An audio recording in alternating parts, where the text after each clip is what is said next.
So, Josh, I'm going to ask you something. Let's get serious. Do you remember the first time we met? It was a moonlit cruise on the Riviera. No, actually, I don't. You don't? I don't.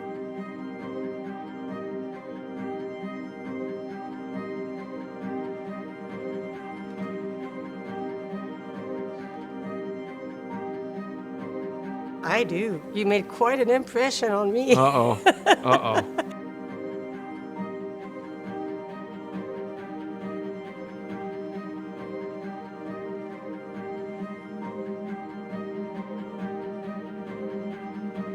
We had just arrived, and I had remember I think you had worked with the base light. Yeah. But in a different facility. Yes. Like a London or whatever. And I was the first in the building. Right. And I was I came thinking I could be feisty and this and that. So I come in and I'm like, I need a DRT. And they're like, oh, we're going to send this guy, Josh Pine, is going to help you out. And you came in so enthusiastic about doing the DRT. But I think it was funny because I misread you because you were coming with a lot of passion, and I've seen more of people not passionate. Yeah. So you had a lot of passion, and I didn't know how to take it, and I was like, oh, this man hates me.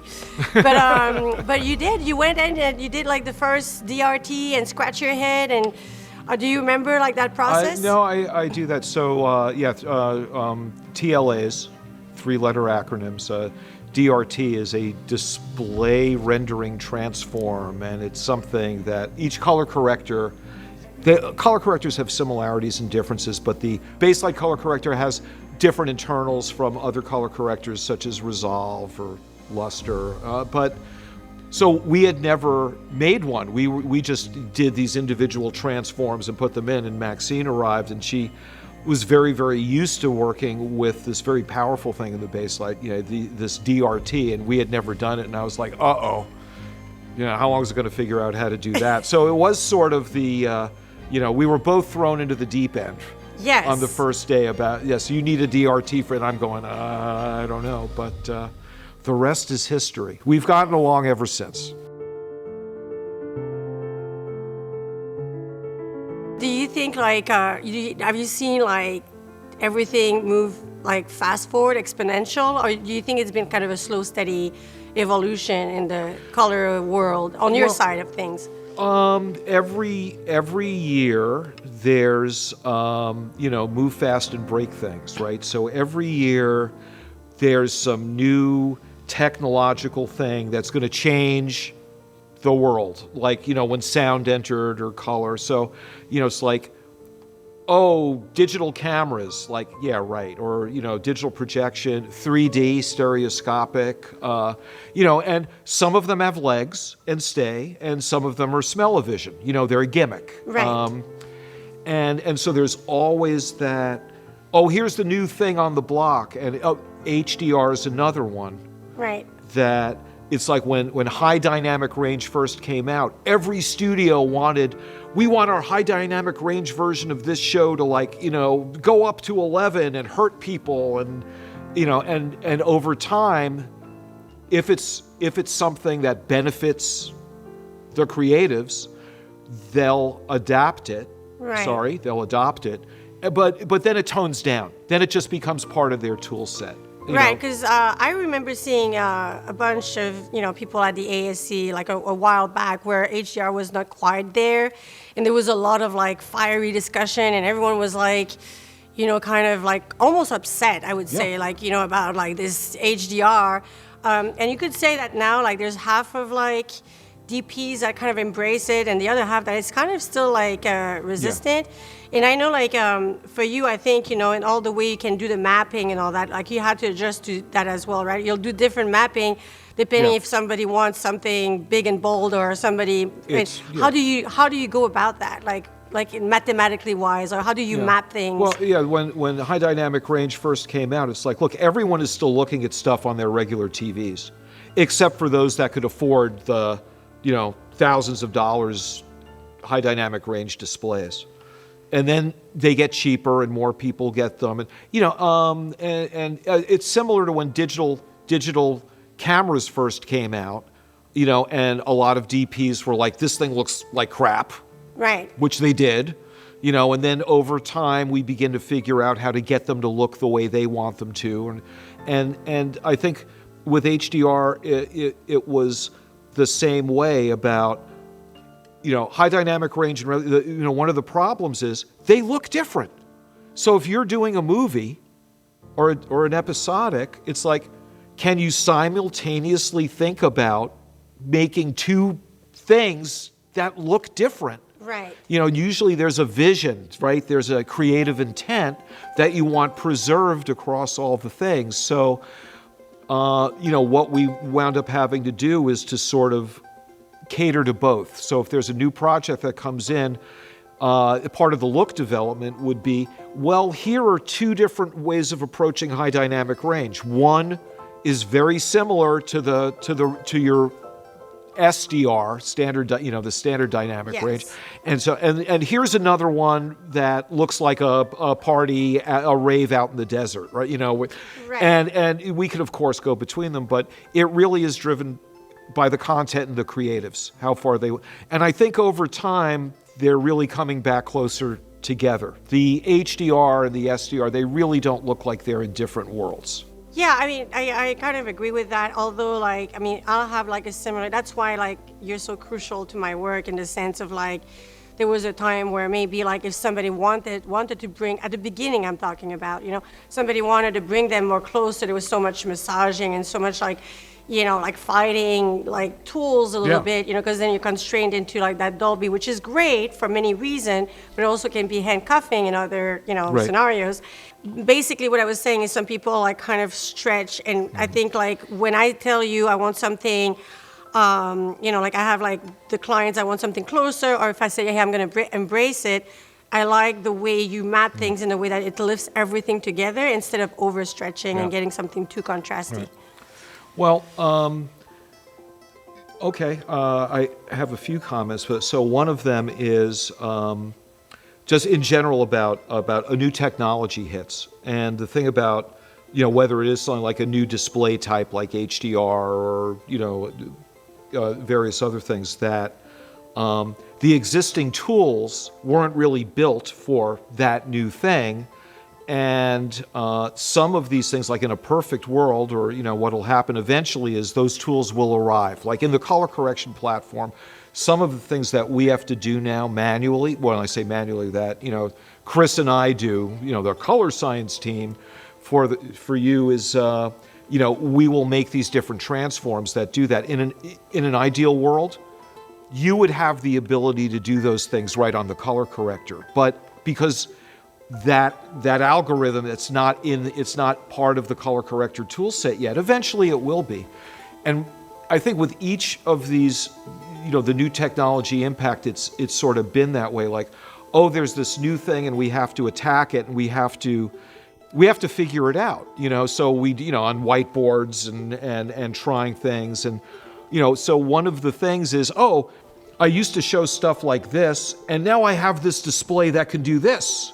What do I do? Well, what's the first thing you do is, let's see what it looks like. And of course it stretches it out artificially.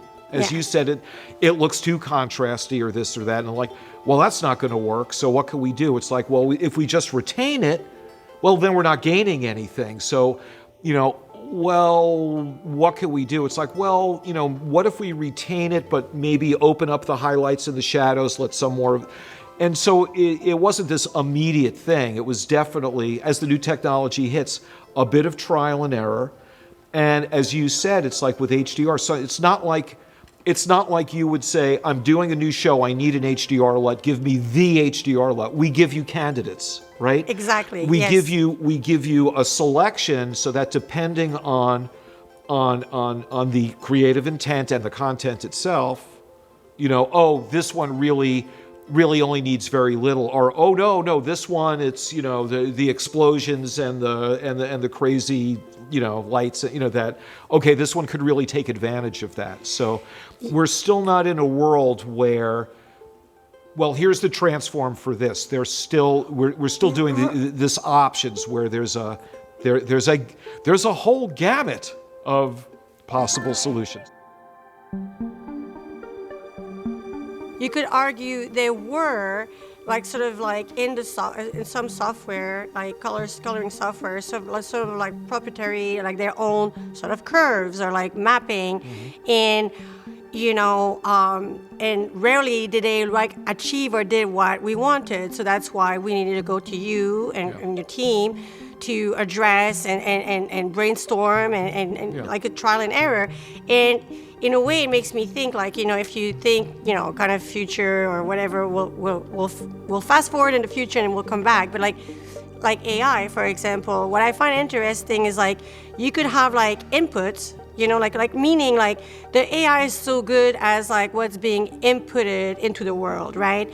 And there's like, this kind of fear that, a lot of us or a lot of things could be rendered obsolete in the sense of like it can like outpace us and this and that. But there's still like this like sort of intuitive like input, right? That like, or language that like AI will have to develop eventually that, I don't think I could go and like do these like trial and error of mapping and do this like, it couldn't do it for me quite yet. So I mean, we still have like a few years in the sense of like the intuitiveness of like there's like intuitive and feeling and like subjective reality in which like is going to evolve with AI. But we're still kind of a little bit like in forefront, and those kind of things that we don't get put into the world. They're kind of like in our closed bubble, so that you could argue that AI doesn't know about it. It's not out there. It's sort of funny. I mean, under the hood, the way AI works, but it's able to do it so quickly is, I mean, every time it's doing all those. This one didn't work. This one did. Oh, this one sort of. Let's start there. Oh, it's sort of just seeding space with like random tries, and it has some way of going, oh, this one's better than that one. Let's, and very, very quickly it can do, the thousands of things, and then it arrives at it. So in a way, it is sort of doing a similar sort of iterative trial and error process to hone in on what the solution is. Right now, But doesn't it like it needs the feedback? Like I mean, in the sense of like it can Agreed. Especially when you talk about like technology like that under the hood. Like I mean, if it's imagery, like it can output so many imagery, like that's one thing. Or if like you create a template of color and you try to populate that, that's another thing. But I'm talking like of more intrinsic thing under the hood that you have like an intuitive response, like. In order for AI to do that kind of thing, I would, like it needs like the input to be in the matrix already, which I'm saying that some of it might not be there. It's not there yet. Yeah. It's not there, right? I mean, it's. I think, just directly in the limited application of color work or color correction. I think, and we've discussed this. AI will be a very useful tool for doing some of the mundane tasks that right now take up time, especially if you, with post-production schedules and stuff. It's like if you only have this much time to do all the work and half that time is going to be spent just balancing shots, well, maybe something else could help just with that the technical grade, the technical stuff that maybe it could, and then you could spend all of your time in the bay doing what you're, what you do, which is actually doing the real work, not what we call the drudge work. I mean, everyone's job is like there's the prep, just getting it ready, and then there's the stuff that's creative, right? Right. And so that's the that's the short term of what it's going to be able to do. Yeah, and that's right now, and even that's sort of optimistic that it won't be used for evil. It's funny because in a way, like I do, foresee like by the time I'm, old, like retired, maybe not that old, but like, out of, because I've been rendered obsolete by an AI. I do think it's going to take time to get there, and I don't know if it's going to be really like completely obsolete, because I think there's like this, there's always been like like a subjective response that, like an AI could like, like do like, let's say like time, because mathematically under the hood, it seems right by the numbers, right? But visually it's not right. And that's been proven over time and time and time and time. I remember you would go and try to do like, do the readings for a lot. You would do like a lot and do the right number and back it would like get the chemicals from the bath from the lab back in the days, and the numbers were right, and then you would like look at it side by side, and it would be like, I don't care that the numbers are right. It doesn't look right. It doesn't look right. So that was like, you could say, well, but the numbers, but you're like, yeah, but there's still that subjective answer where numbers sometimes don't matter in a subjective perception. On the one hand, the falsehoods of like AI is going to take over and write all the screenplays and this. And unfortunately, it will. Will they be good? Those first ones out will be, wow, can you believe this? And then after the 20th iteration of the same thing, it's going to be, where's the next step? I mean, once it starts looking at, once its training data becomes filled with the stuff that it itself has produced, it gets into a cul-de-sac and we'll never be able to get out of it. Well, yeah.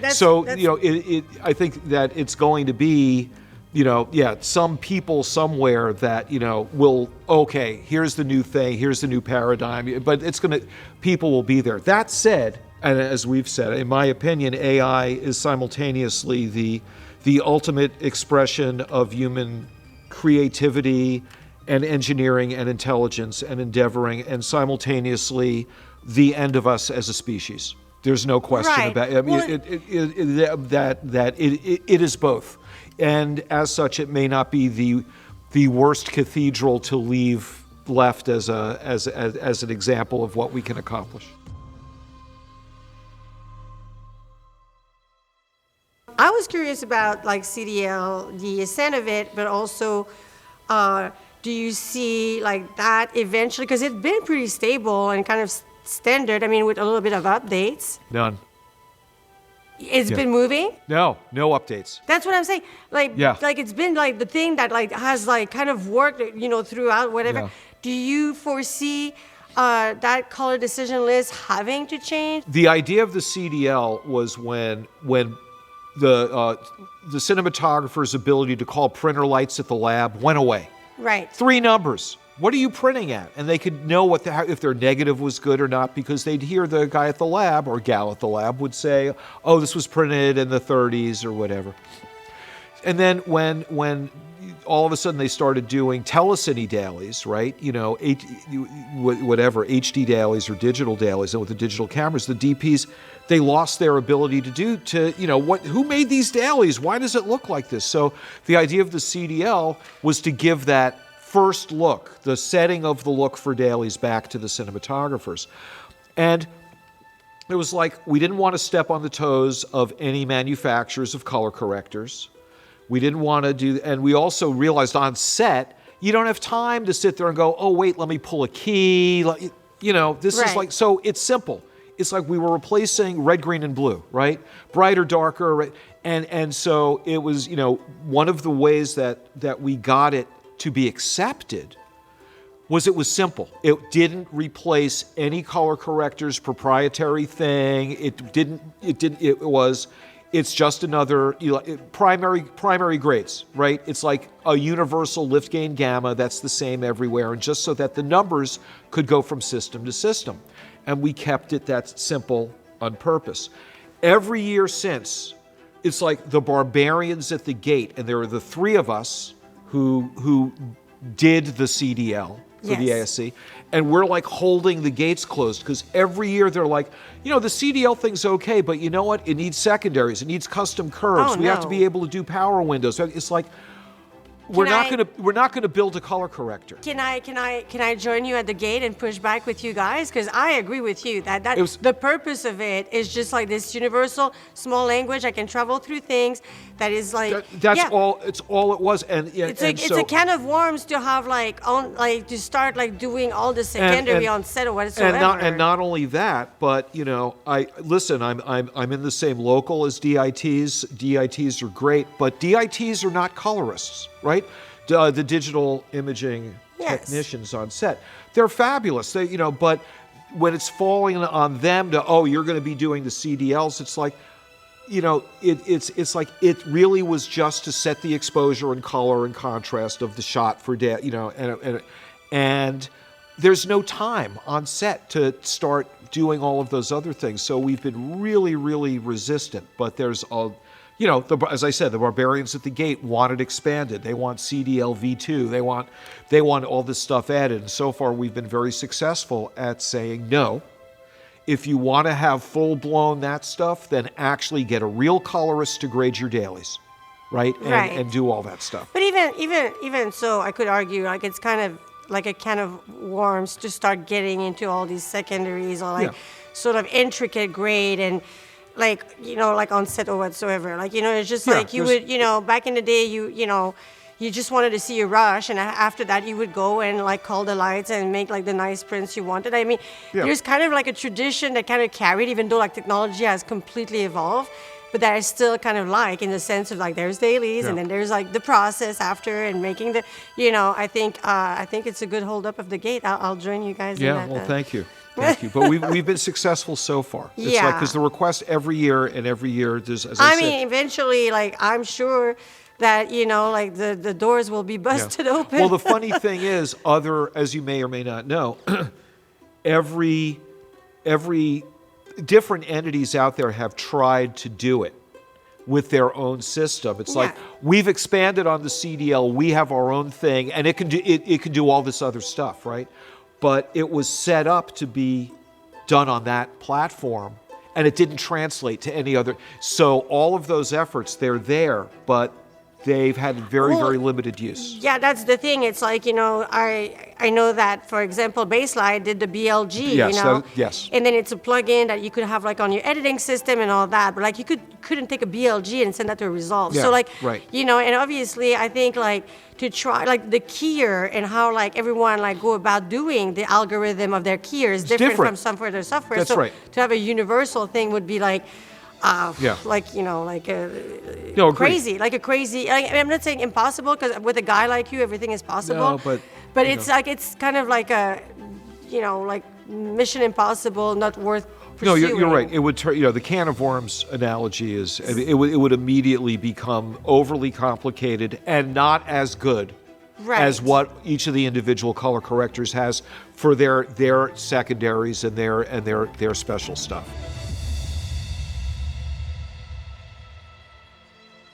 I could just smile at you. See, isn't this different? Yes, it's very different. It's entirely different. I like it better on the other side.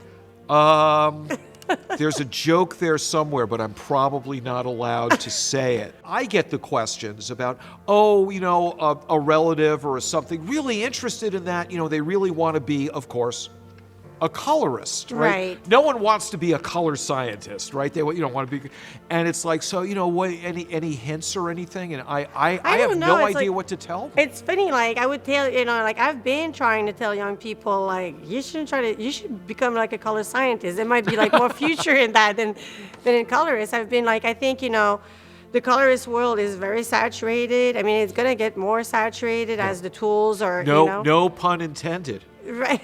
Saturation. That was a good one. That was a good one. Yeah. Like not that I wouldn't encourage anyone to come in this overly saturated field, but I think there's a lot of beauty. Like, I mean, I've been telling people like there's no guarantee. I could give you a path, a roadmap, anything on how to get into like this. And there's so many variables of like, a little bit of, you need a talent, you need maybe like the personality, maybe not, it depends. Some people have drab personality, can still make it. I mean, there's a little bit of luck, there's a little bit of timing, there's a little bit of like so many things, right? And to know how to catch the right opportunities and what's being presented. But I do think there's, a lack of future into the, color science field. I mean, it might become oversaturated as well. I don't know. I'm not on that side of the aisle. But, I've known that you guys have always been bare bone team, as everyone is dreaming. The thing is, like, everything that looks like rock star in life, everyone dreams to be an actor. Everyone wants to be like the flashy things, right? And as you may know or witness, it's Yeah. like very, very hard to get to the very top of that place, you know. And I could argue that after doing this for so long, you know, you still hustle to stay at the very top of that Yeah. place. And yes, it is glamorous spending, 16 hours a day in a dark room. Not really, I you know. but it's like from the outside, especially what's funny though, like I've had like more younger generation, you know, it's like, what do you mean I have to work that? What do you mean? Like, you know, like, I want to work 40 hours. What is this like crazy hours? Like, there's a lot of like, you know, like I don't want to compromise my life, you know. No, and that's But it. the reason why a lot of us are where we are is because we did a lot of compromising our life, Yeah. or, you know, or we had no life, you know, for the longest time. You have to not mind if this is your life, but it is the passion for Right. what we do, you know. Yeah, it's like you have that passion. You kind of, it's like there's like a very blurry line of not letting it completely defining you, you know, like, and then still existing outside of it. But like it's a blurred line because a lot of it kind of like, you know, feeds into like your everyday and everything you are, you know.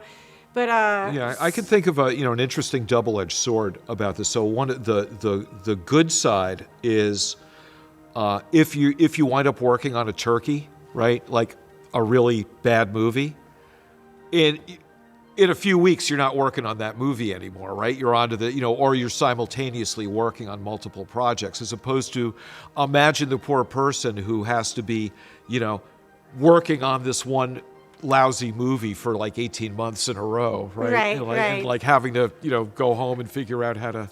The bad news about at least for us is we're the last line of defense. After us, the movie's in the theater, like the next day. yes, Okay. yes. And so all of these people who've been spending those 18 months working on that movie, this is their finish line. This is their sprint to the finish. And they can't understand why everyone's not, because when they're done, they get to take a week or two off. We're on to the next crisis. We're like just rolling. We're We're on to already the next prepping, crisis. yeah, And like we're already into the next one, yes. And so that's it's the one thing. never ending. It never ends. Yeah. And it's always yes, the 5 minutes to midnight. Oh, we know we only have one more day, but there's 200 visual effect shots being dropped in, And, Yeah. And it's funny that because you can tell for the clients it's their last hurrah, What I've noticed, like, it's like, all of those sacrifices or those, like apprentice or like, like I'm learning from this and I'm going to learn for a few years. I'm going to be an assistant editor before I want to be an editor. Now I have like a bunch of like, like they'll assist you for 6 months and they want to be you already. Yeah. And although like, like it's like a fast food mentality. Like I want it quick. I want it now. I want there's the art, the craft of like, I'm going to be like shadowing someone and learning from someone for so many years. And then maybe I'll get my shot is kind of dissipating in the newer generation that I've experienced. It is, but there's a flip side to that because I've noticed that. I can just say that I know at ILM, there's one person before I got there, and she was part of the cleaning crew, right? And she got interested in the, and she, I mean, you worked at it. She became a visual effects supervisor, right? And was able to work their way up. A lot of the colorists I talked to, it's like they started out in the vault, right? Or as a tape operator, right? But that's what I'm talking, that's the generation I'm talking about. No, I understand. But the problem is right now, and, I've just seen a lot of times like, we have to hire someone for this. And I've seen this is my, another upper management gripe.